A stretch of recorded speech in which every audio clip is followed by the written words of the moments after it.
following is a presentation of the Belly Up Sports Media Network. Hey, we are back. We are not in the Mott and Bailey Basement Bar this morning, but we are back. We are ready to talk some football for you. We're going to look ahead to the first week's schedule a little bit, talk about what we're excited about. We're going to look at some of the injury situations and some of the contract situations going on around the NFL and see if that's going to affect any of our last-minute draft strategies as we are officially past the preseason. We are in game week, and we are ready to roll here. I know a lot of people, myself included, have their home drafts going on this week and last-minute preparations for the year. We're going to look ahead at all that and more coming up right now on Belly Up Fantasy Live.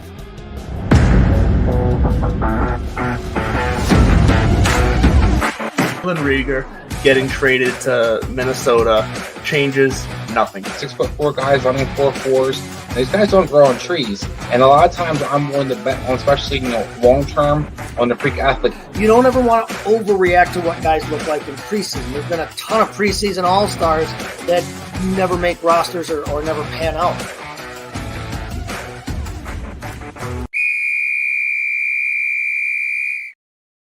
Good morning. We are here for Belly Up Fantasy Live. I am Chase Thornton, coming to you not from the Mott and Bailey Basement Bar, but from a hotel room in Appleton, Wisconsin. That's right. If you can hear the travel in my voice, some of you know I had a play I was in with my wife for the past 2 weeks. We finished that up last night about 10 o'clock, 10:30 or so. Then we had tear down, strike in the theater world, where we tore down the set, put pieces away, things like that. And then I drove all the way across the state of Wisconsin then to be here. I got to bed about 4 o'clock this morning. It's about 10 o'clock now. We are ready to go, though. I've had my honey for the voice. I'm ready to go, but I am set to be past that play and talk some football and look forward to football. But I am not alone, even though I'm alone in my hotel room. With me, as always, Kevin Wilson from down there in Texas. Kevin, how we doing? I'm doing great. Of course, as you mentioned, we're broadcasting from home base here. And so got to make sure you're not the only one that's breaking things open. So there we have it. And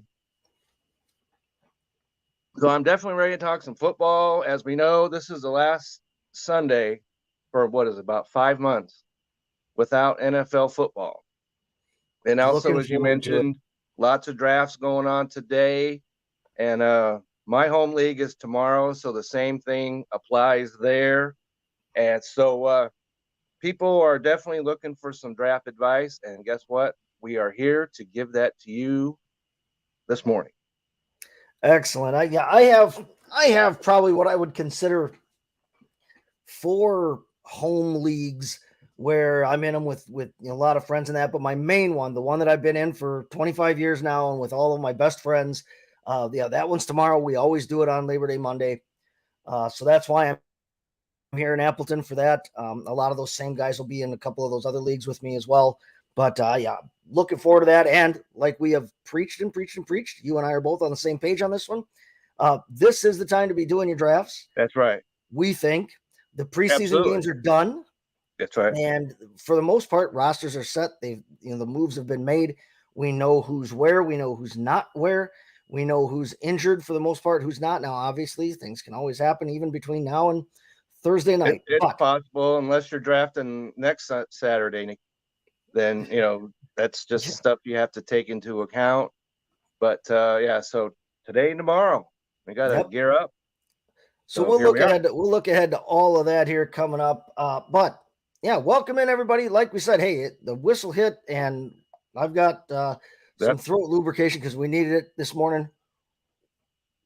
Like I said, yeah, it's been a long couple weeks and a long night, but we're ready to go. Now, last week, for those of you who joined us, we had our live draft here, our Belly Up Belly Up Sports staff draft here. That's right. And if you haven't watched that, I highly recommend that you go ahead after we're done here and take a look at that. Idea. There were some interesting things that occurred in that draft, and so we'll be talking about some of them here. But if you want the full scope, definitely check out that draft.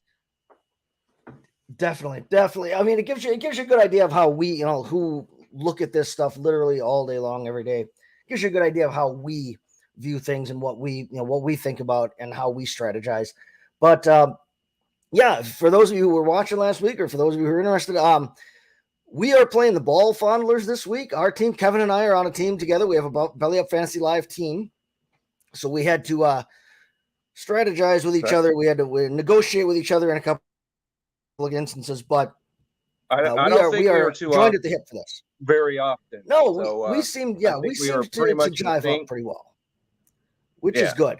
And, which is good for draft purposes. But there was one thing though that because what was it? I forget. Was it the third, whatever round it was? T.J. Hawkinson was on the clock, and I was like, "Hey, take a look at him." But you correctly noticed that the guy after us already picked a tight end, and so that's watching the board. And you're like, "Well, the dude's not going to take 2 tight ends that early, so let's go with another player," which we did. And still wound up with T.J. Hawkinson. So that is a good example of being aware of your draft board as it happens. And you could still wind up with the player you want and get the other player, which was higher ranked than Hawkinson. So we got both. So that was something that stood out to me right off the bat. Well, and yeah, I'm fairly happy with the team we ended up with here. I am too. I am too. Not worried about this in the slightest. Now, real quick, we are at quarterback. We have Justin Fields, and we are backing him up for the moment. We're backing him up with Jordan Love. Justin Fields, running quarterback.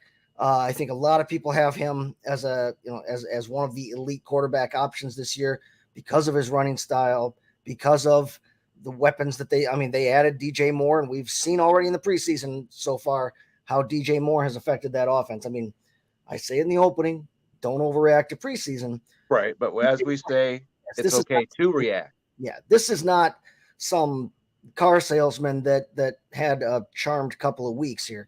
This is DJ Moore. We've seen him do that before. We know he has that kind of talent, and it looks like he is on the same page with Justin Fields, and Justin Fields finally has a true number one. He's got Chase Claypool, if the man ever decides to be serious about pro football. Yeah, and Cole Kmet, who I'm thinking are going to be some big things coming out of him this year. I hope so, because I've got him in my dynasty league. So he steps up. That's big time. And Darnell Mooney coming back. That's right. Darnell Mooney, right. We forget he's had some moments. Quality receiver.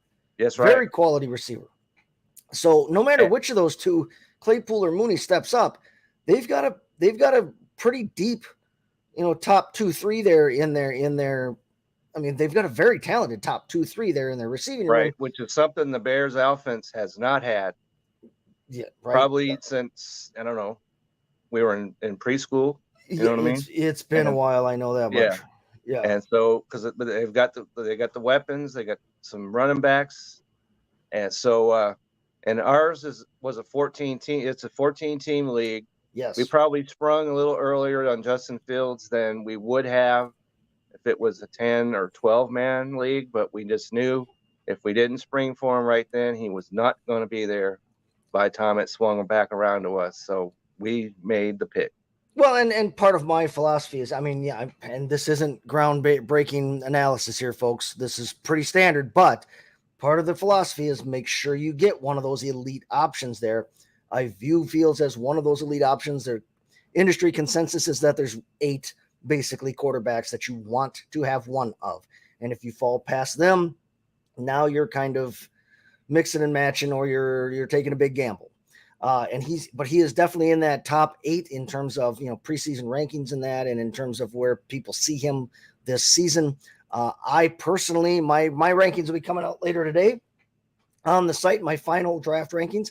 I have Fields at number 7. So I have him well within that subset of quarterbacks that you want.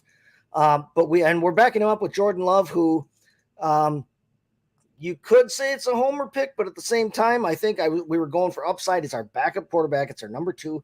We're not locked into him. Right. We've already got our number 1 option. If it's not a 14 team league, we don't have 2 quarterbacks on our roster either. Right. But when there's that many teams, things will thin out quick. You never know. Our bye weeks are taken care of completely. Love has an early bye week in week 6. Fields has a 13. I've got him in both dynasty leagues. Jordan Love. I mean, I traded Yeah. for him in one league. I drafted him and kept him on my taxi squad for 3 years now. So I'm ready for him to break out. And with Fields having a bye week of week 13, I mean, there's no guarantee that Love literally ever sees the field for us. Now, if he goes off early in the season, we may be able to get something for one of these two if there's an injury somewhere else, or if it just turns out that Love is also a top 10 type quarterback, we may end up being able to deal with that. But we've got months to worry about that or not worry about it, as it were, because Fields has such a late bye week. So we're good there. I'm not worried about that. I like our quarterback room. Our running back room, we start off with Ramondre Stevenson. We've got Dalvin Cook. That's right. Roschon Johnson. We made a choice, and that's the interesting thing. That the whole draft to me really starts with the second pick, because Justin Jefferson is the universal rated number 1 pick, and so you can argue for other players to be number 1, but you cannot argue against Justin Jefferson going first overall. Right, and that's exactly what happened in our league. And then so number 2, and I'm number 2 in our league that I'm in, my home league, tomorrow. So I'm going to have that same discussion, thought process. So, but we went with that number 2 overall pick, and we picked Jamar Chase. And because there are questions with CMC and players like that. But, as there always are. Yep. As there always are.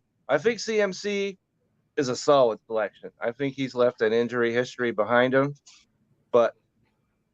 and then Chase has missed 4 games of his own last year, but I think that's an anomaly. And Joe Burrow is said to be absolutely ready to go on week 1. So there's the floor and ceiling are both high in Jamar Chase, and we decided to do that. And then Stevenson was there when it came back around in the second round. And we've already discussed big time about how we are not scared off 1 iota of Ezekiel Elliott in that draft, in that RB room now.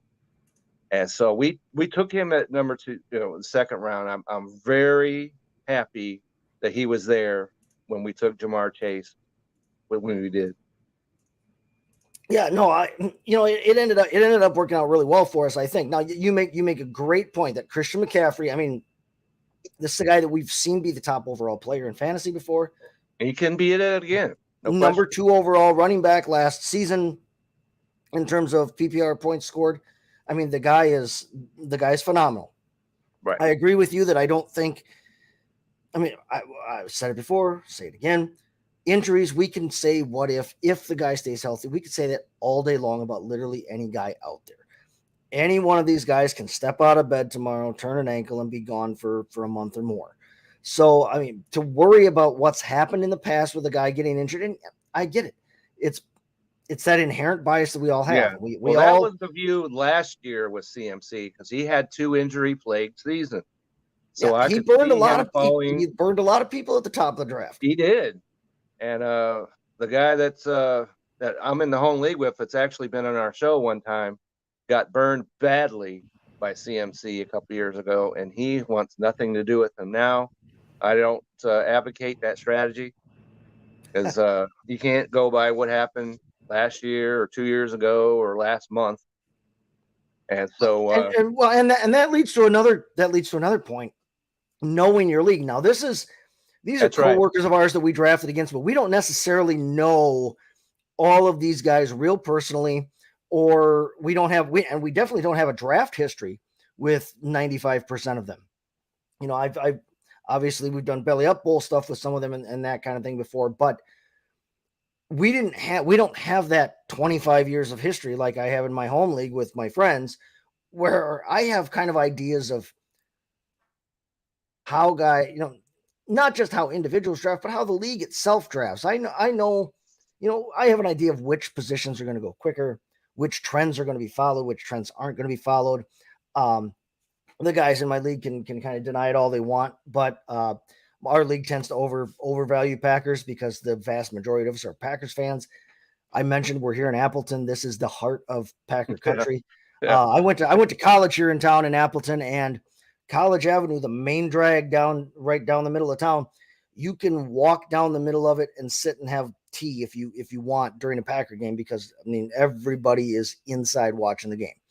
So I know the guys are going to overvalue Packers. So if you want Aaron Jones, you're going to have to shoot for him around early, or he is not coming back around to you, kind of thing. So knowing the guys that you're drafting with. And so like for us, not knowing these guys, we get around to round 2 or pick number 2. Right. And we got And, some good there was a insight into definite- these guys during the draft. So that's why I'm saying watch the draft that we did last week after we get done here. Is they all have shows of their own. They Right. all have insights. They all know what they're from doing. guys. They all know what they're doing too. They all know what they're doing. And one of the interesting things of that draft to me was Josh springing for Nick Chubb. I think it was Josh, wasn't it? That went for Nick Chubb way earlier than most people had him. And I think that was a solid selection. And it's a player to me that if you're not in a 14-team league and you're at the end of your draft, the draft, maybe in the first round, that's a player that you might be able to snag in the second round. And I would be super happy if that happened. Because I think Nick Chubb, we've talked about him. Nick Chubb is due for a big season. And I have no issues with taking him over Bijan. Certainly not, Bijan doesn't have a history. Nick Chubb does. It's all good. Bijan's history is all speculative at this point. Nick Chubb, we've seen do it. That's right. So Nick Chubb went way earlier in our draft than I've seen him go anywhere else. And I pay attention to ESPN, probably I don't know what for, but that's where my home league is. But they've got him going way at the end of second round, maybe even into the third. And that's insanity. And so that's a guy that you might want to certainly target if you're, like I said, in that back end of your draft, and you can wind up with a player that could be the RB1. That's not that big of a leap to come to that conclusion. He's got a reputation as possibly the best running back in terms of just pure running back, handing the ball off and getting the ball through the line. Nick Chubb might be the best in the entire league. Right. And then he's going to add in the receiving. There's no Kareem Hunt. He has not had before, really. And so it's an interesting situation in Cleveland right now. I'm higher on Nick Chubb now than I certainly was maybe a month or so ago. So Nick Chubb is a guy I'm watching to see how that develops. I'm a Browns fan, so I love Nick Chubb anyway, but you don't have Kareem Hunt there. Jerome Ford has been injured. There's no guarantee that he's going to be healthy. That's right. There's no one backing him up that you have to worry about. They let Demetric Felton go. Demetric Felton was a guy who had been working not just as a running back, but as a wide receiver. Can catch the ball. That's the dynamic that in theory is missing from that offense now that Kareem Hunt is gone. So without Jerome Ford, without Demetric Felton, there's no one behind him right now obviously there's nobody that's a threat to take away carries from him. No. But now all of the touches that they want to give to the running back basically are going to flow through Nick Chubb. If you watched anything of them in the preseason, 6, let's say, and so he can catch the ball. He'll be there. We know he can do that. That's not something that they needed him to do. They didn't ask him to do it. I think he's fully capable of it. So Nick Chubb, if he went, because what was it, 6? I think it was in our draft, and somewhere around there, yeah. Yeah. We're like I said, that's way higher than I've seen him go in any mock draft and any of the drafts I've been involved in. So definitely target Nick Chubb to me in your drafts because I think he's up for a big year. Nick Chubb has only had over 40 targets once in his career, 49 targets, most he's had in his career. Honestly, folks, I think he catches that many balls this year. I think he catches over 40 balls this year. That's right. Not just targets. 70 targets. They are going to run that offense in the backfield. It's going to all funnel through him. There's no one else there right now. Now, when Jerome Ford gets healthy, he may take some of that Kareem Hunt role. But if you watch this team in the preseason, I've said it all preseason, every game you watch of theirs, scheme wise, not just player wise, not just because Dorian Thompson Robinson was in there playing quarterback or whomever. Scheme wise, it looks like this team wants to throw the ball to the running back, and they want that to be a big part of their offense. When your running back is Nick Chubb, you want to get that ball in his hands as much as possible. He is their best skill player, receiver room, quarterback room. Even if Deshaun Watson is Deshaun Watson from 4 years ago, even if Amari Cooper is at the peak of his game, even if David Njoku is at the peak of his game, Nick Chubb is the best offensive player on that team. They should they throw and it want to to run him the that ball through him. opens up everybody else on that offense. No, I all the agree. players you just mentioned, Cooper, Njoku, they'll have easier time catching balls if Nick Chubb is catching out of the backfield. So right. There's no reason to think that's not going to happen. So we end up with Ramondre Stevenson, Dalvin Cook, Roschon Johnson from the Bears. We get to pair him up with Fields when we use him, if we use him, and Jerick McKinnon. It is a PPR league. Now, this is and those are our four for now. And that it's probably our weakest position of all of them right now. We made the conscious decision. We talked about it on air. That's right. To skip McCaffrey with that 2 pick and go with Jamar Chase. So That's we've right. got Stevenson as a lead, and Stevenson is a fine RB1. I'm not worried about Ezekiel Elliott. No. Remember, Damian Harris was there last year, and I think Zeke is just going to take those touches. Zeke is not going to take touches away from Stevenson. No, he's going to take what Damian Harris already had taken. 24, 26, or 27 even. So yeah, he's going to take what Damian Harris had already taken from Ramondre Stevenson. Stevenson is not losing it. He's still going to touch the, he's still going to carry the ball 200 sometimes. He's still going to get 80 some 90 targets in that offense. That's right. So Elliott him going in the second round is big to me. Yeah, no, I am fine with him. Yeah, and as our like RB1. I said, if it's a 10 or 12 land league, he's going in the third round. And he's so, RB7 overall last year, folks. And so his value is even higher in 10 to 12 man leagues than he is to us. Yeah, no, I'm very excited to watch Ramondre Stevenson this year. Now, Dalvin Cook is our 2. I think early in the season that works out well for us. 4 months now, and he was there later in the draft, just as I've been saying he would be there, even in a 14-team league. He was still hanging around, and you can't ignore that if you're in the 6th round or so. And he's there. I've taken him. I took him in the draft that we're doing for our charity. We took him here. I plan on taking him tomorrow, if at all possible. What's not to like about Dalvin Cook, other than later in the season he wears down? But we're trying to get to the playoffs. The mix with Breece Hall, it'll be interesting to see how that plays out. Right. I think right now the consensus is that Dalvin Cook in our draft. I think the consensus is that Cook takes the carries early, takes the bulk. That's right. The carries and the catches out of the backfield. Yes. I think we all expect that, or the industry expects Hall to those roles to kind of reverse as Hall gets farther and farther removed from the injury that ended his season last season. It will be very interesting, though, to watch that mix.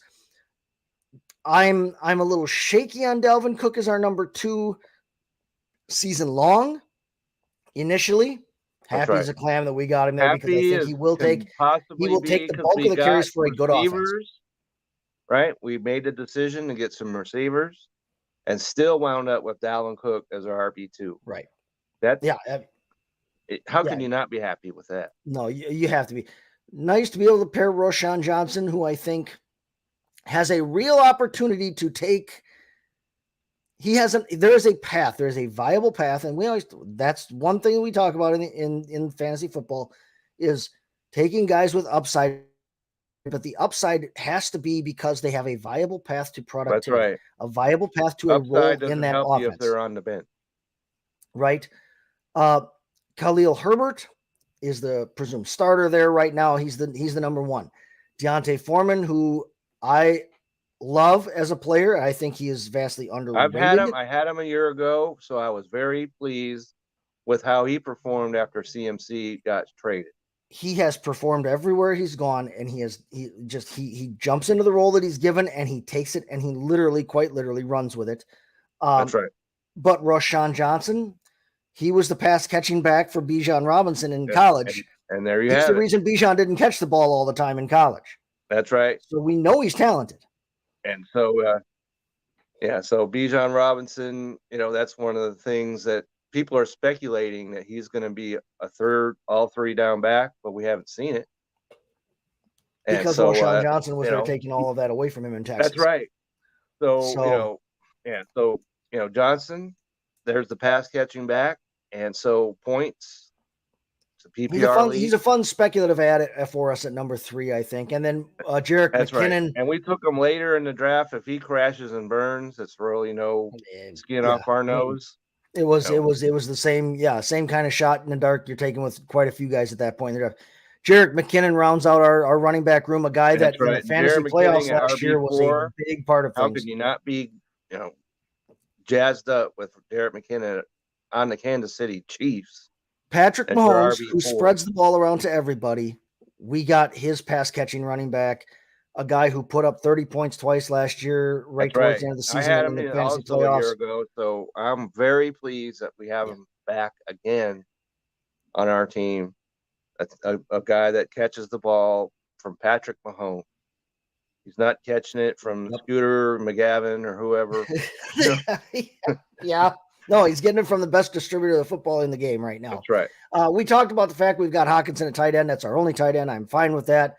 We don't have to worry about that again until week 13. Yeah, you don't need 2 tight ends. No. Most of the time. We'll deal with week 13 when week 13 comes around. Hockenson is best ball, then you need 2 tight ends. But beyond that, maybe 3, because you got 750 choices you have to make in best ball.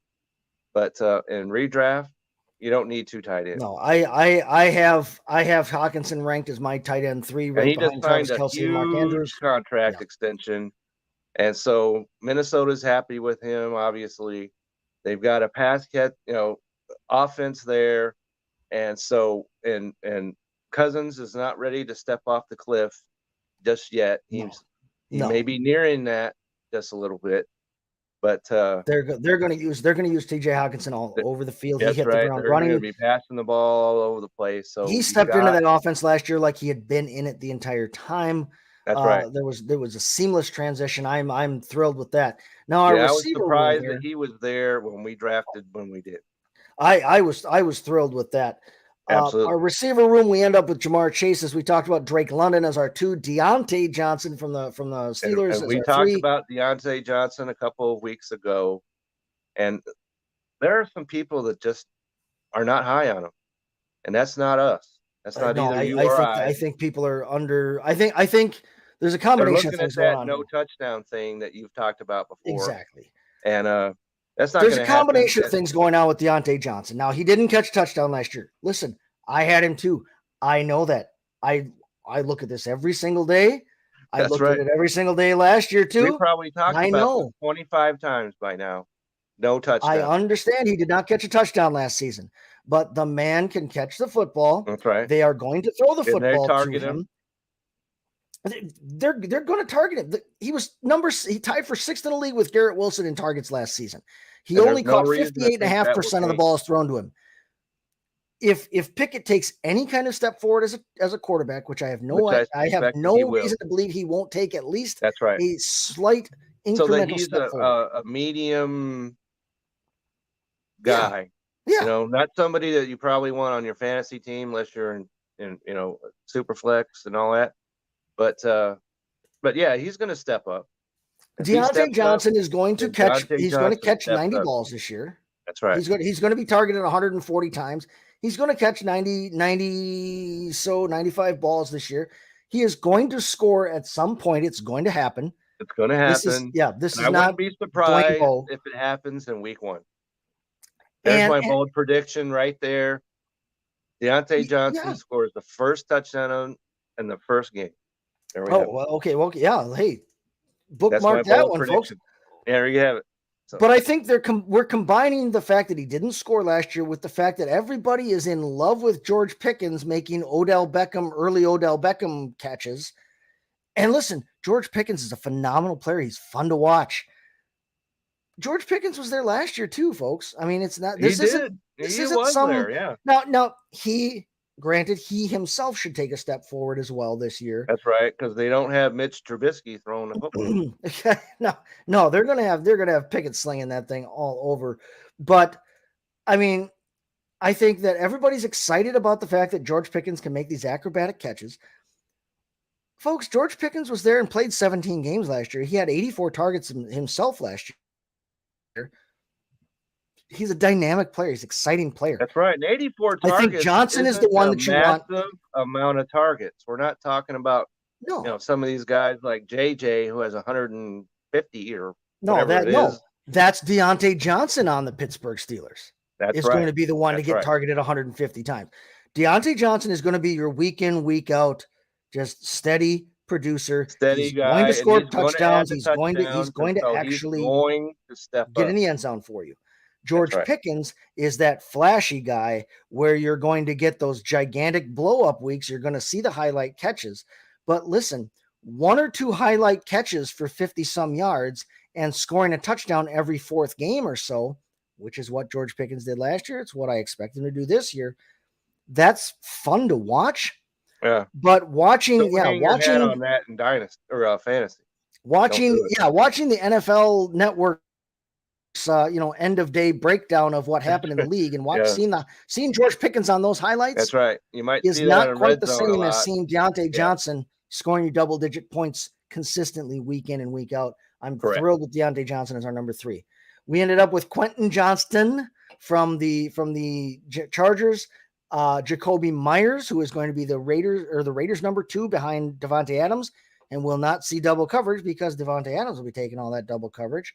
And Romeo Doubs to round out our wide receiver room. Doubs, I expect to lead the Packers in targets, especially early in the campaign. Just like we talked about with Deontay Johnson and George Pickens, I think Romeo Doubs is the one who sees the consistent bulk of targets. I think Watson is the one who makes the big splash plays. I think he sees more targets than George Pickens.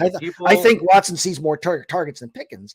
But I think that the dynamic in terms of one being the steady, that's right, kind of floor producer, and the other one being kind of mercurial. Christian Watson on the red zone, and all that. You're gonna see him all over the place. Yes. Yes. But Doubs is the guy who caught 7 balls. Right. Yeah. Doubs is going to get 11 targets and 11 targets and then catch 7 or 8 of them. Yeah. He'll be that guy, I think, for them. And he's not going to get 11 targets. 180 targets in a season is pretty remarkable for anybody. But the point. But he's going to be. Dobbs will see the consistent targets. 5 catches, 6, 7 catches, and then Christian Watson will catch 4, maybe 2 of them for 80 yards or whatever, But as you said, he's not going to do that every game, and people are still expecting what they're going to see when he just blew the doors off the place. And he was for a month straight. He was a fun ad.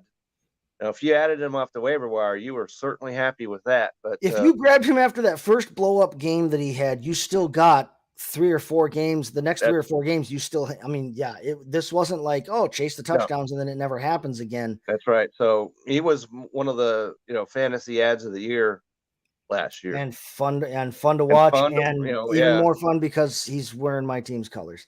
That's right. All right. Not to slight anything, but it is the kicker position. We do end up with your kicker.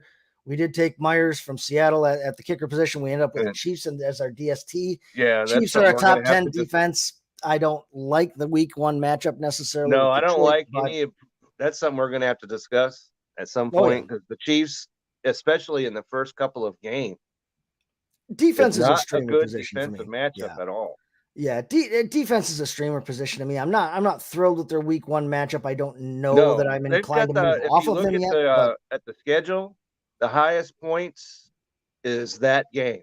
Detroit, and it's the kickoff game, folks. It's 54 points, I think it is, or 52 or 54, one of those, and it's the highest points for the whole first week. So Kansas City's defense in the first week probably not what we want to do. All right, we're going to listen to our Manscaped ad here, and when we get back on the other side of that, we're going to talk about not only some of the injury situations and last minute draft strategies and whether we're pushed off of guys by that. But we'll look ahead to week 1 in the NFL, and we'll talk about if any of our draft strategy or what we're looking forward to from week 1 and how that's affecting how we're going to conduct ourselves for the next day or two here. But first, like we said, let's listen to our good friend Dan tell us about Manscaped. Spring has sprung, and our friends at Manscaped have the best tools for some spring cleaning. They've already helped you tidy up all the nooks and crannies of your body's basement. But this year, Manscaped can help you get the perfect presentation on that beautiful face with the new Beard Hedger Pro Kit. Make sure you look your best this spring by using code BELLY20 to get 20% off and free shipping at manscaped.com. So tame your mane with the Beard Hedger Pro Kit. The sun is peeking back out, which means you'll have to show your face in the daylight again. So use the kit to make sure your scruff looks award-winning, whether you have glorious beard flow or some smooth, sleek cheeks. Save 20% off and free shipping with the code BELLY20 at manscaped.com. That's 20% off and free shipping with the code BELLY20 at manscaped.com. Focus on the face and use the Beard Hedger Pro Kit for the cleanest look in the game. All right, good break there. I was able to get my little honey bear out here and take a shot of that since I don't have any honey mead with me this morning. In terms of keeping this voice healthy, this guy and I have been best friends for this during the course of this play here. That's your moneymaker right there. So you definitely keep that voice operational. Right. No, this little guy, he helped tremendously. You can see how full he is, or how lack of full he is. But during the course of this play, this was a musical, so we were singing all the time. And between that and how much I normally talk anyway, we're a little tired. We're a little tired underneath the beard here.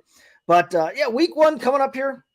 Excited. We talked about the fact that Detroit and Kansas City are going to kick things off here on Thursday Night Football. Should be a fun game to watch, not just from a football and entertainment standpoint, but from fantasy standpoint, there should be points flying all over the board there. Detroit's offense as good as we think it's going to be. That will be interesting. That will be interesting right out of the gate on that. And I think they can be as good as people think that he is. That'll be fun to watch. Yeah, so that'll be interesting. And as we mentioned, the Kansas City defense is not. I like their defense, but I like their defense, Detroit, but going up against a high, what we assume is going to be a high-powered offense in week 1 is at least a little something to be desired there. Yeah. There are some fun matchups here. There are some fun early matchups in the primetime, the 3 primetime games from week 1. Mentioned Detroit, Kansas City playing on Thursday Night Football. Sunday Night Football is going to be the Cowboys visiting the Giants. Divisional matchup. That's right. Slobber knocker, as Jim Ross used to say. Is pretty solid. So what does the New York Giants put forward? Their wide receivers, they revamped them. They've got, a brand new shiny tight end. They've got, David as their quarterback who's signed long-term now. And Saquon Barkley is 100%. And so what does their offense do against a seemingly pretty good Dallas defense? We'll find that out. And it's at home. And it's two teams that we expect. I mean, I think everybody kind of consensus is that the Eagles take that division. But it's a division game that's going to play into playoff seeding because these are two teams that I expect to fight for that top wild card spot. That's right. Should be a fun game. And Monday Night Football, we've got and New York doesn't want to lose a divisional matchup at home. That sets you back. It's like, 2 games you've lost in one. Yeah, right off the bat at home. Speaking of New York and games in New York, the very next night we have the Bills visiting the Jets. The Jets, obviously, with Aaron Rodgers, they're excited to break out their new offensive look. We'll see how that works out with because Bills defense pretty good. And so I expect them to be pretty good. And so that's going to be interesting how your former, savior up there in Green Bay, how he does, against Buffalo. And that game's also at home.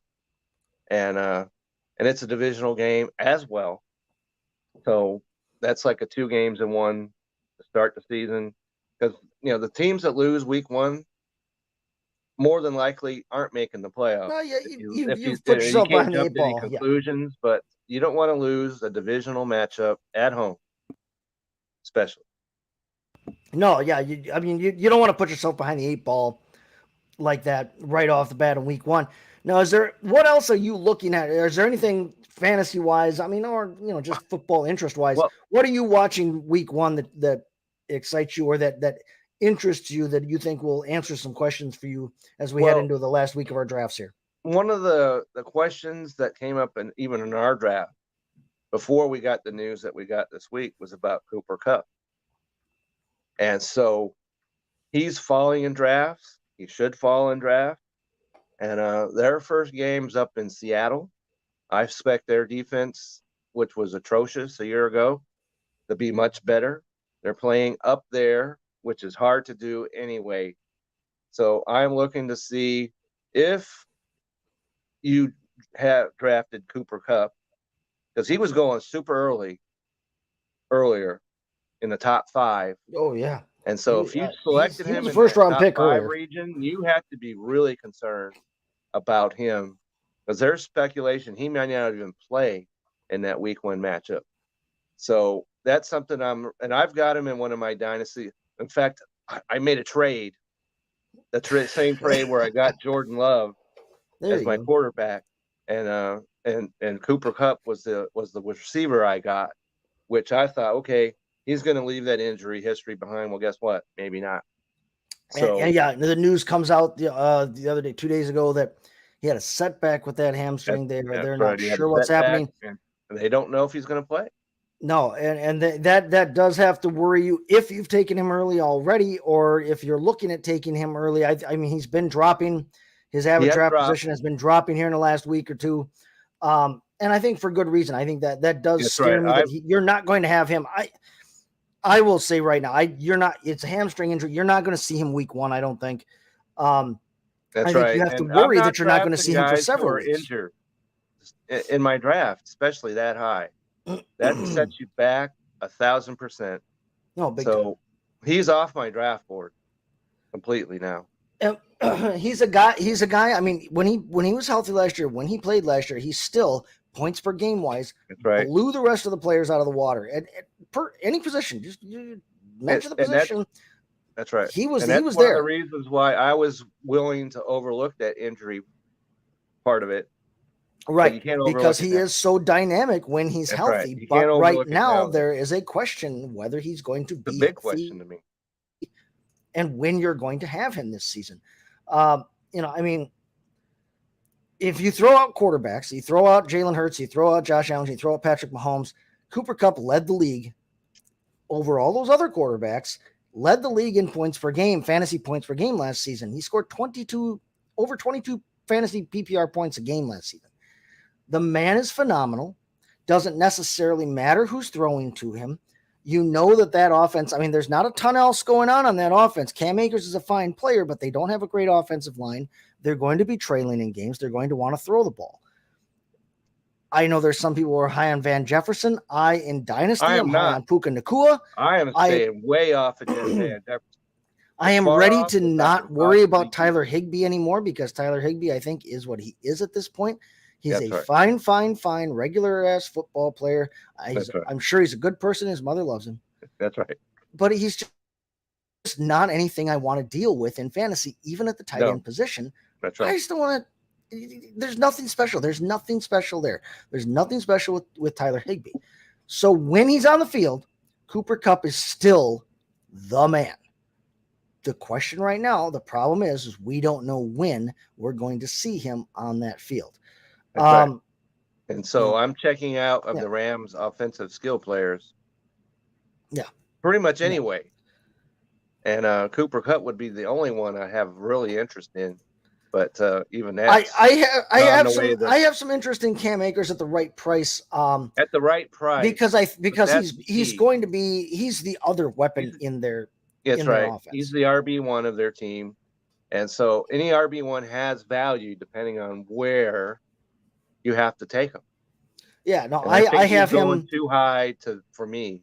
I have Cam Akers as a mid to low running back too, which I think is about right for him. Even though he is going to be their top back, they're going to run everything through him on the early downs as much as they can. But no, Kupp is the guy there. But the problem is you don't know when you're going to see that guy. So yeah, I'm out on Cooper Kupp unless and until he falls to me way, way late. And I don't expect that. Somebody's going to take the jump. Somebody's going to take the leap. Somebody's going to take the jump, and it's not going to be me. Somebody's going to take the jump, and they're going to be happy as a clam if and when they get him on the field. But they're going to have to go through a lot of heartache and pain. I mean, you're going to have to really construct your wide receiver room. You're going to have to really work around the idea that you took Cooper Kupp as early as you did. Yeah, you are really going to have to. And if you took Cooper in that first round, you're going to need to make some adjustments now. Yeah. No, and so yeah, I'm interested to see what that looks like. I think that, I mean, we can talk about your team because, hey, it's our show. We can talk about our teams. So as you said, there's facing Seattle week 1. That's right. I think that game is not the fearsome Ram defense they had a couple of years ago. No, not at all. So, and the question on the Seahawks is Jackson Smith-Njigba, because he had surgery. They said it would be, 3 to 4 weeks, which will be right at week 1. So does he play? It's normally an injury that costs you more time. And I think a lot of people thought, well, okay, well, he's having surgery. He'll be put on IR and we'll be missing him for the first 4 games. They did not put him on IR or or whatever. No. So they have him in theory available. That's right. I don't necessarily think we see him week 1. No, because they. But don't I think really the fact that he didn't. They still got a couple of receivers. They still got a couple of guys that are okay. Yeah, there's a couple of guys that they just happen to find out on the road somewhere. Yeah. But so they've got the receivers, and Kenneth Walker. There are some injury concerns about him already, and so is he 100%? If so, how much do they split in the carries and all that between him and the rookie? So. Yeah, Jackson Smith-Njigba, I don't think he plays week 1, but I think it's a good sign for anybody who does have him or wants to take him. I think we see him before week 4, and when he's on the field, absolutely, even with DK Metcalf, even with Tyler Lockett, I think Jackson Smith-Njigba will give you usable fantasy points. I'm not fading him in drafts because of this injury necessarily. I'm not fading him anywhere where I wasn't going to already, necessarily fade him anyway. Right, which I think he's going a little high for my taste. And I think he's going a little high because he's still a wide receiver 3 on his team. That's right. He's a number 3 receiver, and he's got all the talent in the world, and might be a guy that plays for Seattle for 10 years.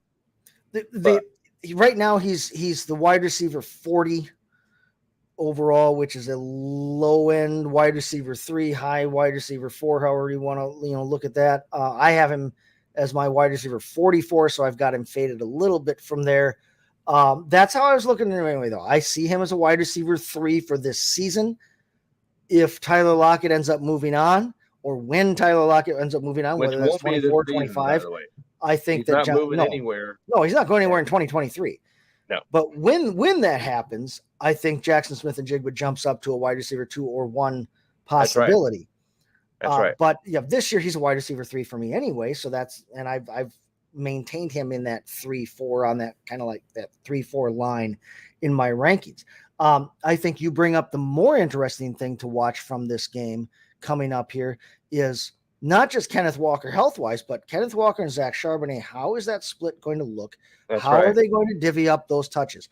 Is one of them going to be a pass-catching back? That's right. Are they just going to simply split the carries down the middle? You know what I mean? Walker can catch the ball. He can run the ball. And we know Charbonnet can do both of those things. Yes. So how does that all shake out? That is what interests me tremendously for this game, more than anything on either side of the ball. Weekend, I don't think I'm getting involved with kind of Walker as high up as he's going in drafts, simply because he's got a guy who, at the very worst, is going to get carries, is going to get passes, and Walker's got that injury thing going. And so, listen, they don't draft Zach Charbonnet as high as they did. That's right. If they didn't want to use him, and if Kenneth Walker was not a question mark for them or for anybody else, they would not have taken Zach Charbonnet. That's They're right. going to use Zach Charbonnet. It's That's right. going to happen. Right now, Kenneth Walker is going as the RB16. He's going as a mid running back 2. I have him as a low running back 2. No, as big a Seahawk guy as I am, and you probably won't find anyone bigger, right? That's been with the Seahawks since high school, right? So that's a few years ago, since before they were even the dinosaurs left the earth and all that sort of thing. But RB16, I'm not doing that. No, I have him ranked as my number 21. I will take him as a low running back 2, but it's not a pick I feel great about. Now, hey, I would love to see some clarity in this backfield. Yeah, somebody else is going to get him before RB's 21. Yeah, and I'll probably be out on him just because I don't want to have to pay the price I would take to get him, because I don't think the price it takes to get him is worth other guys that I have. I would feel much more confident about taking. I have Javonte Williams from the Broncos rated as my number 16. Okay, I have Alexander Mattison at 17. Damian Pierce is going overall at 17. That's right. I have him ranked as 15. I have much more confidence in those guys. I am with you 100%, and that's another interesting aspect of our draft is that there were 3 running backs that went off the board in a row before Madison came off the board, and I had Madison above all 3 of them. Right. And so that'll be interesting to see from our draft where that shakes out. Who's the better running backs? Because Madison, he's going to have the RB room to himself pretty much. And we know he can catch it. We know he can run it. So I would have selected him higher than he went in our draft. Right. So that's something. If I'm choosing between Madison and Walker, Madison, come on down. I like Madison as a running back 2. I have him as a mid to low running back 2, but if he can perform with a full workload like he performed in short bursts as Dalvin Cook's fill-in, there could be something there. There's not a ton behind him. I like Ty Chandler, but I don't think Ty Chandler is going to take the bulk of the work away from him, at least not yet this year. Now, Myles Gaskin being signed there after that's right. They just signed him, released by the Dolphins. We've talked about that's Myles an interesting Gaskin situation before, and Myles Gaskin is a guy who I was cheering from the rooftops because he helped my team, but we knew he was not long for Miami. And he wasn't. There are way too many cooks in that kitchen, even without a cook in that kitchen. That's right. So I think him going to Minnesota is interesting. It is very interesting because we know that the guy can be a fantasy relevant running back. We know he can carry the load for. We just don't know when 3 years ago he'll be a fantasy relevant running back. That's the problem. Yeah, but I do like him if Madison goes down. Honestly, I like Myles Gaskin to probably take the. I mean. Maybe not initially because he's only been there for about 12 minutes at this point. He still has to learn the offense. He just signed this week. But I like Ty Chandler. I have a ton of Ty Chandler shares in Dynasty because I was trying to plan ahead for the Dalvin Cook exit. But I Myles Gaskin, a guy that we've seen do it before, and if it comes down to it, I think probably is the number 2 talented running back in that room. If something were to happen to Alexander Madison, I don't anticipate that happening.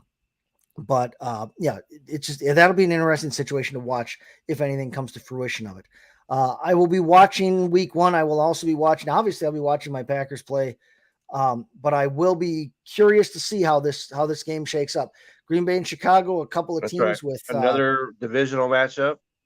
Another big-time divisional matchup, and I think the 2 teams that hate each other, and the Packers have owned the Bears, as Aaron Rodgers has been more than happy to point out. Right. So does that change?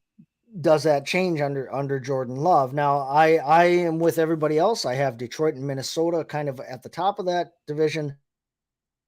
I don't think it's going to be quite all doom and gloom for the Packers. I'm not necessarily sure that the Bears are going to be as good overall as a lot of people seem to want them to be. Some big questions on their defense. I think we'll get a lot of answers for both of these teams as to how competitive they can be this year by the outcome of this game. I'll be looking to see who is Jordan Love looking to? How are they calling plays right now with Jordan Love as their lead quarterback? Do they lean on Aaron Jones and AJ Dillon, or do they unleash Jordan Love and see what he can do with Christian Watson and Romeo Doubs, and now Jaden Reed in the slot, and a shiny new toy at tight end in Luke Musgrave? I'm interested to see how they use things. Luke Musgrave, that's fine with me. I've got him in our charity league, so go ahead and throw it in. Hey, no problem. I have been grabbing Musgrave and Tucker Kraft, and honestly, I've got a lot of Jaden Reed right now in Dynasty, just because of where drafts have fallen to me. Not because of Packers, but because of where they've fallen to me and where I've been picking in my Dynasty drafts. But it'll be interesting to see. I mean, we saw all preseason the Fields to DJ Moore connection. How does that translate to the regular season? And are we going to see more fireworks from those two? Because right now it sure looks like they love their chuthers. And why wouldn't you? If you're Justin Fields, you've got DJ Moore to throw to. I think this is a very interesting game from a fantasy football standpoint to see just where the value may be on both of these teams outside of Justin Fields, outside of Christian Watson. I will be watching it not just as a Packer fan, but as a fantasy football analyst and player. That's right. There's a lot to look see at. How things get used. What's the Bears RB room, as we talked about earlier? How they going to do that? And so so plus it's like the oldest rivalry in pro football. You gotta love it. What I mean? And my brother is a big Bears fan, so I'd probably get skinned alive if I didn't pay attention to this game. Yeah, right. So and that's the Bears are about 50 miles from where I grew up, so they've got, they have to have a special place. So yeah, well, I've never been a huge Bears guy, not certainly as big as my brother, but if you're a Bears fan, you're doing that to yourself. That's right. Unfortunately, especially of late, because the Bears have not been. It's not been fun. It hasn't been fun. It hasn't been entertaining. It has not been something that you want to spend 3 or 4 hours on a Sunday afternoon in the past. No. So we'll see how that changes if it does. Hey, speaking of our colleague Josh Mahler here, is questionable. Josh Mahler says, "Hey, we're only 1 week away from NFL football, but for now he's going to enjoy his college football." Josh did an on-location draft, or not draft, but broadcast yesterday. Yeah, all up on the Colorado Buffalo. There was some fun stuff going on yesterday. If you're a football fan, how could you not enjoy the Colorado Buffaloes? What a great game! TCU. That's might be the game of the year, and it's right off the bat. You can't separate Deion Sanders from what's going on with that team because obviously it's prime time. But even ignoring the idea that Deion Sanders was the head coach on the sideline, what a game! Back and forth, and that fourth quarter was amazing. It was, and until the TCU wound up fourth down and they didn't convert. You didn't know who was going to win, and so what a great game! We can only hope game to watch. That NFL games are even half as interesting as that game. Turner for the Buffaloes is an absolute man on either side of the ball. Shedeur Sanders looks like a legitimate candidate for the Heisman. That's right. So quarterback. He is not just the quarterback because he's the coach's son. That's right. Shedeur Sanders can play some football. Yeah. So we need to put that completely on ice now. 38 of 47, I think he was yesterday. So not only did he throw for 500-some yards, but he did it efficiently. That's right. He threw the ball 40 sometimes, but he usually completed it almost 40 times. 58 times to get that much. I mean, the kid can play some freaking football, and he's doing it at a position that his dad did not play, which is nice to see. I mean, It's nice for Shedeur because obviously your whole life and his whole life, he's Deion's kid. He's the son of one of the greatest players to ever play the game, regardless of position, universally, and a gigantic person, possibly the biggest personality in the history of the league. I mean, there's a lot of shadow there to be living under for Shedeur Sanders, but that kid can play football in his own right. So, So yeah, I'm excited to watch if what they can do you this year. happened to miss that show yesterday that Josh was on, Rising to the Occasion, and you're a college football guy, you are missing On out. location. Yep. Go get You him. are missing out. You definitely Saturday at 8:30 Central, I believe it comes on, and so there's a plug right there for you, Josh. Definitely check out that show. Right? So while we're one of the other games that I'm interested to see is Buccaneers at Saints. Now, I have the Yes. Saints defense really high ranked. So what do the Buccaneers do with Baker Mayfield back there? What do they do with their receivers? You know, they got two receivers that I are think some of the best in the they could game. be sneaky In that sneakily division, competitive in that division. Yeah, as that division's not Yeah. the elite. No. You might That's win 9 not the games. NFC East. That's not the AFC East. You could win 9 games and win that division. And you could win 8 games and win the division because it happened last year. But it could happen. And there, like I said, this is a divisional game. Listen, Baker Right out of the Mayfield gate. last year, Baker Mayfield played himself into a job by what he did in Los Angeles. I know things ended poorly in Cleveland for him in terms of like bad blood and that.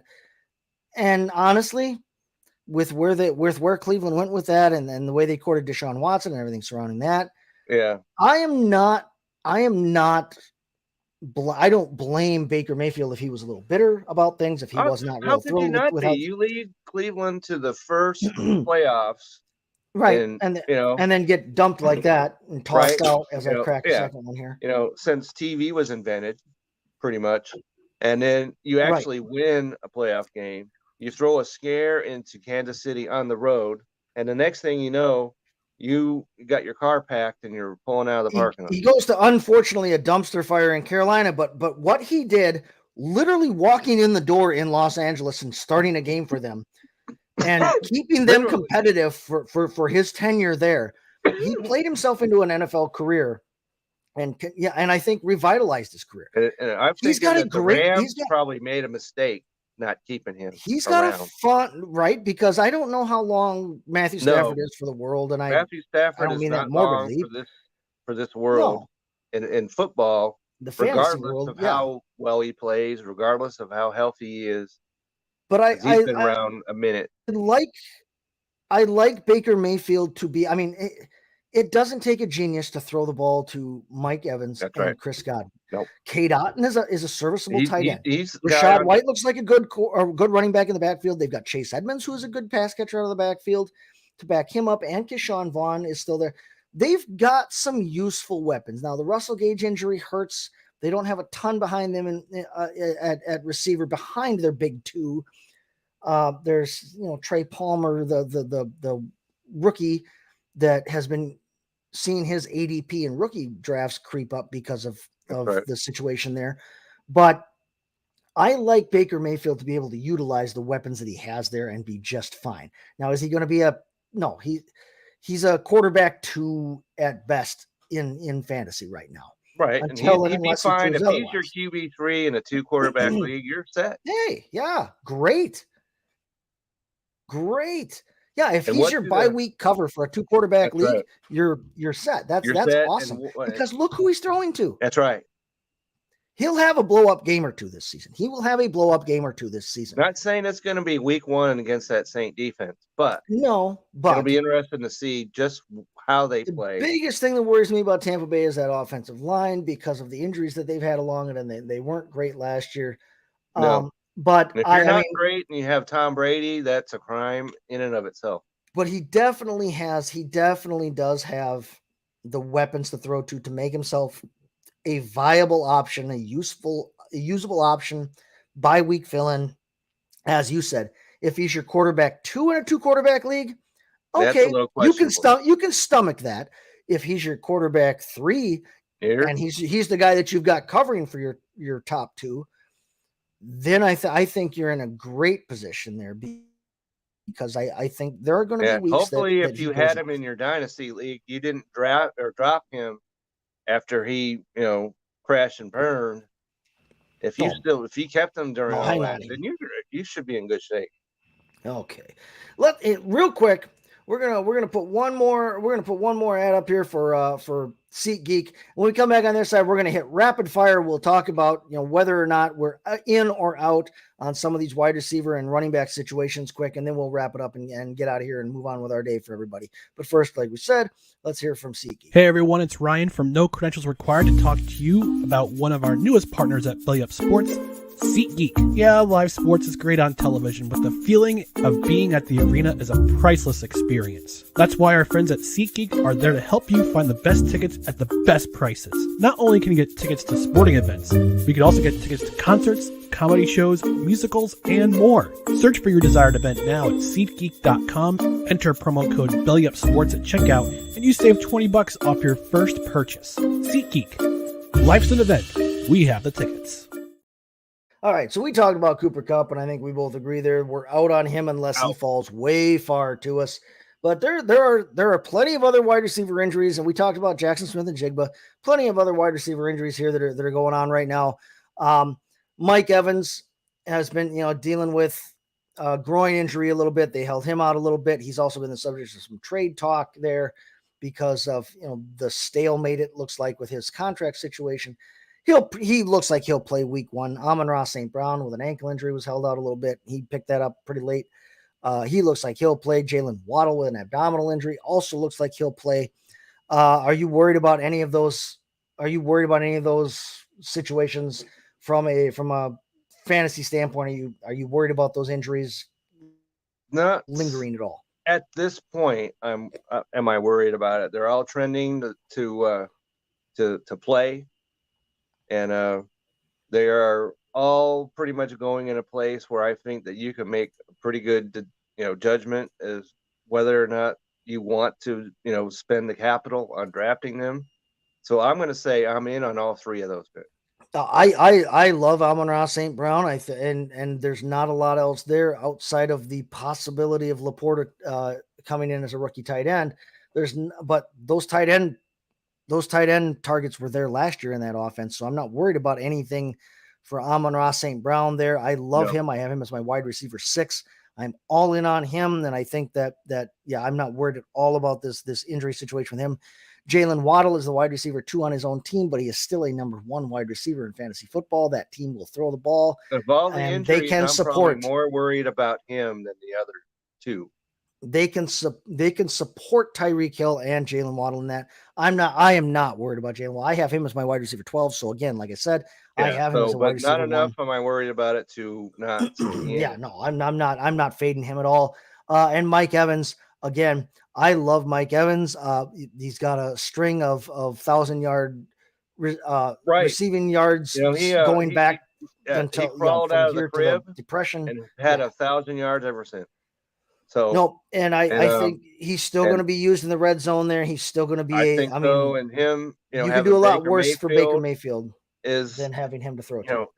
There are worse things in life than having Baker Mayfield as your quarterback. There are. And Mike Evans is going to get his, and Chris Godwin's going to get his. I'm fine with that. Some guys that there's a little more doubt. We talked about Kupp and JSN that we don't think are going to play week 1. Jerry Jeudy will not play week 1 with his hamstring injury. He'll be out as well. I am not at this point necessarily fading Jeudy. I'm not fading Kupp. I'm fading Kupp insofar as, like I said, I'm really worried that we're not going to see him much in the early part of the season. And we already know that his injury cost him in the second half of last season. I'm not fading Jackson Smith and Jigba. Jerry Jeudy, I wasn't necessarily super high on him in the first place. To begin with. That's right. Right.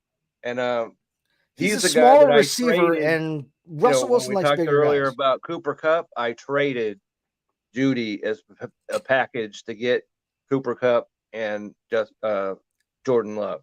Now I did jump on an offer. I did jump on Jerry Jeudy in a dynasty league when a guy threw him up because the guy was giving away, it seemed like, for pennies on the dollar for me.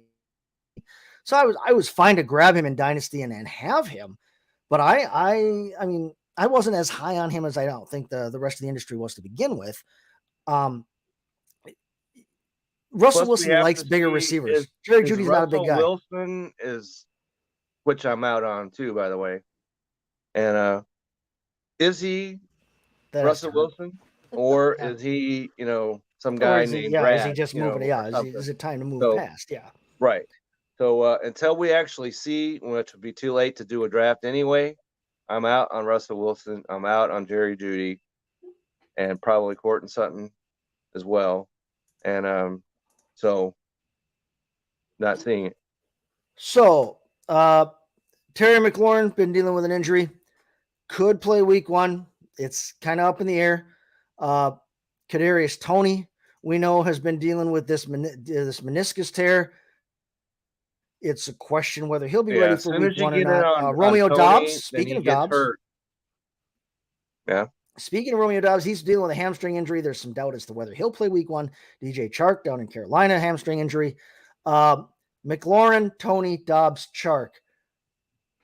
Are you fading these guys based on this injury? Is that scaring you away from any of them? Are you still in on them? Whether or not they play week 1, are you still excited for any of these guys to be on the team? Well, I think that McLaurin is getting faded, and based on him getting faded, I will take him. And so I'm in on him. Chark, I don't think I'm in on him. There's some real questions about his injuries, and it's got a rookie quarterback.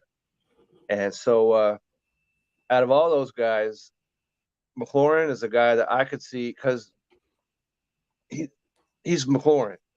He's the guy that doesn't matter who his quarterback is. Yep, scary Terry. That's right. And so I'm in on him, and unless like we get off right here and he's out.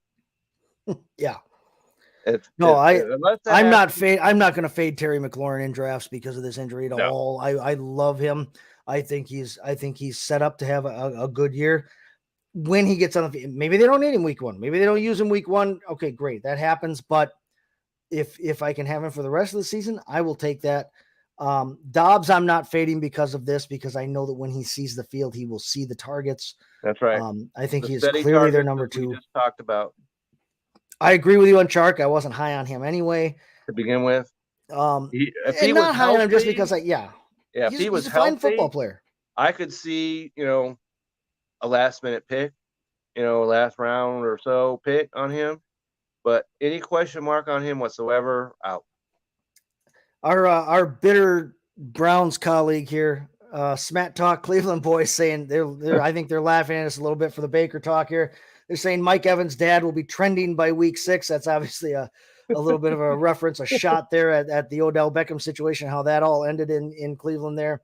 Hey, I get it, man. I'm a Browns fan too, but I don't necessarily blame Baker for how things ended there in Cleveland again. And I'm still a Cleveland fan.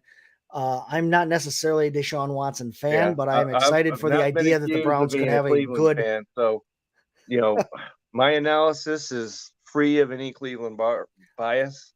Yeah. And I'm excited for the Browns to have a good quarterback finally. Deshaun Watson at 80% of what Deshaun Watson was 4 years ago is still the best quarterback the Browns have had in maybe ever. So I'm excited for that idea. I'm not a Deshaun Watson fan necessarily as a person. No. Although, especially if your daughter's I'm a massage therapist or somewhere in the Cleveland area, you might want to keep an eye on that. But on the football field, you've got to think that Deshaun Watson steps up, and that's going to be an interesting division. It is going to be. It's going to be a very interesting division. I am excited to see. I think Baltimore and Cincinnati are going to slug it out, and it will be slugs. They all could at have the top of that records. division. They all have potential to have a winning record. Steelers always have that potential to have a winning record, and they've proven that under Mike Tomlin time and time again. And if Pickett takes that step forward, like we talked about, if their offensive line performs better, if their defense is any kind of semblance of a Pittsburgh defense, that should be a better team. Cleveland has all the talent in the world. Their roster can stack up literally with That's right. anybody across the league on both sides of the ball. It's just, can they put it all together, and can Deshaun Watson be even a fraction of the quarterback that they are paying for from him? I think that will be a very fun, interesting division to watch from a football standpoint, and there should be fantasy points all over the place, top to bottom in that division. Real quick here, Jonathan Taylor's situation. We know that he's on the PUP list. We're not going to have him for a quarter of the season. We know that Talk about out. the Dolphins have talked about the idea that they're fine with their running back room. There was a guy that made a comment during our draft, remember, because we had said Jonathan Taylor, nothing to do with, and I don't remember who it was, but he popped in and was like, I'll take Jonathan Taylor. Well, great. You go ahead and do that. I want nothing to do with it. Yeah, Zero. Again, I said all along in the preseason that of the two situations, Josh Jacobs and Jonathan Taylor scared me more because it appears that he might still be, it might be a smokescreen, but either way, he might still be dealing with fallout from his injury situation. That's right. Josh Jacobs was just dealing with, he wanted more money. Guess what? Josh Jacobs went out and got himself some more money, or at least the possibility for more money. And he'll be on the field next week. He'll be on the field next week. He'll be running against the Denver defense. We said, however high you had Justin, Jacobs, leave him in that spot because I bought the dip on him wherever I'm ready to buy big time on him. Now, if he had fallen to us, which he wasn't going to do, seeing as how we were clear at the end of the second round, that wasn't going to happen. It might have happened a week before when we didn't know whether he was going to, and it was happening. So if that happened in your draft, then okay. But now Jonathan Taylor, we know we're not going to have him for a quarter of the season. No, there's been talk. The Packers supposedly put a offer, or at least feelers out for him. That the Packers did that. I don't know how I feel about it. I love him. I love him as an ex-Badger. I didn't understand that because the Packers have two usable running backs. So why are you doing that? They don't just have two usable running backs. They have two very good running backs who can do what you want. Right. And they already asked and got Aaron Jones to take a pay cut to be their number one. That's an interesting situation there. I'm hoping that it doesn't create any bad blood there. And the other team was Miami, and it already has, as we've mentioned, a busload. Wherever and whenever Jonathan Taylor sees the field this season, if he's healthy, he's still Jonathan Taylor. He's still a good, usable running back. But I am fading him draft-wise. You got to fade him right now because it just seems like such a weird situation. Just don't do it. I have him as a low right now because of the totality of the points that you're going to see from him this season, and because of the fact you're going to be missing him for a quarter of the year, and because of the fact we honestly don't know what uniform he'll be playing if and when he sees the field this season. I have him as a low running back 2 draft-wise. I think you're going to have to pay more for that more than that to get him in drafts. So I probably will not have him in most of my redrafts that I'm doing I'll this let week. Somebody else.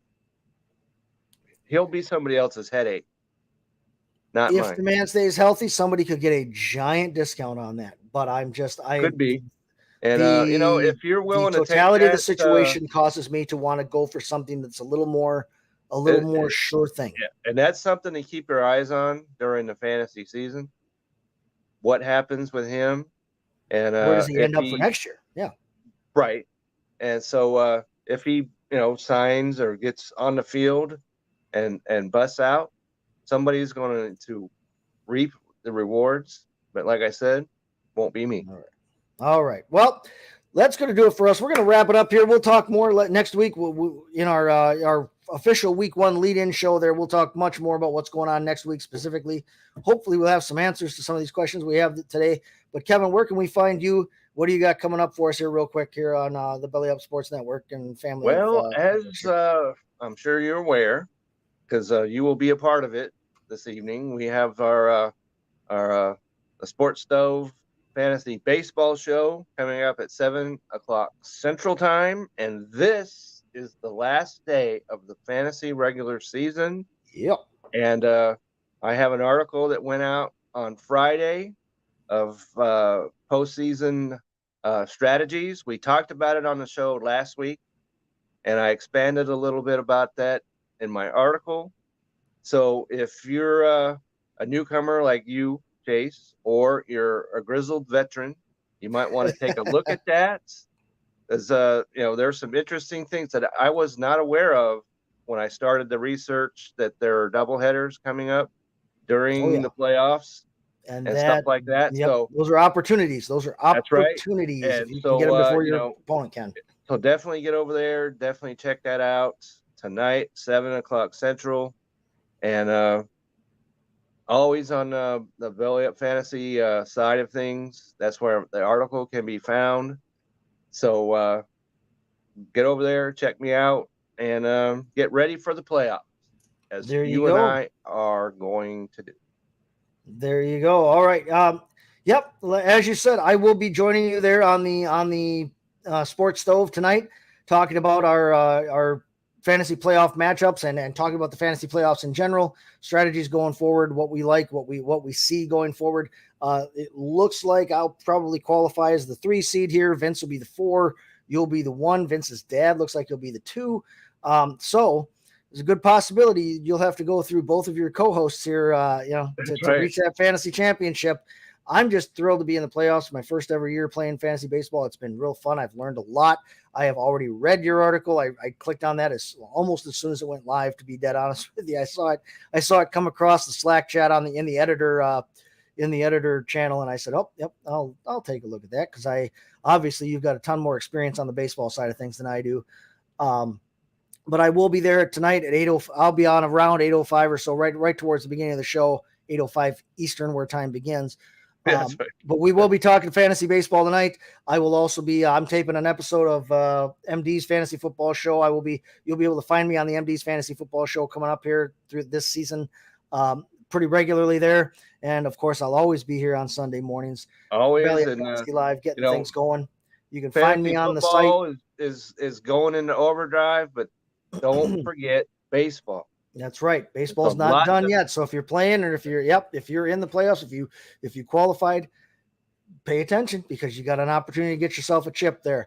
My rankings, like I said, my final draft rankings will be out later today here on the Belly Up Fantasy site. So you can find that, and you can find me all season right here, right there, all over the place, and always on Twitter, X, whatever Elon's calling it, until noon here, at STT Chase FFB on that. So, hey, thank you very much, everybody, for joining us. We will see you next week. We'll be leading in. It'll be week 1. We'll be leading into the games. And until then, hey, good luck to everybody. Good luck to everybody in your draft. Good luck to you, Kevin. That's right. And I actually have a draft great today, Sunday, and a great week. Yep. And excellent. Slán Javá, everybody. Feel it. We will see you next week.